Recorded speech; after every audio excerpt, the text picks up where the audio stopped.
A është problem nëse namazin e nis gjithmonë me të njëjtën sure, në çdo rekat, vetëm atë di.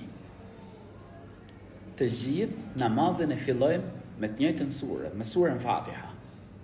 Nëse ti di vetëm surën Fatiha, namazi është në rregull. Nuk është detyrë leximi një sure pas Fatihas, është sunet. Kështu që vetëm me Fatihan pranohet inshallah namazi.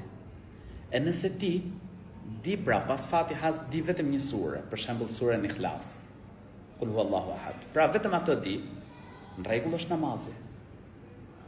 Normal me kalimin e kohës, nëse ke mundësi, mësoje edhe një sure tjetër ose sure të ndryshme, në mënyrë që ta përjetosh më shumë namazin. Edhe patjetër të këshilloj që të lexosh edhe kuptimin. Kjo të ndihmon ta përjetosh më shumë namazin, por edhe normal shpërblimi. Gjithsesi, namazi pranohet qoftë edhe vetëm me surën Fatiha. Allahu të rujt, Allahu ta pranoft namazin.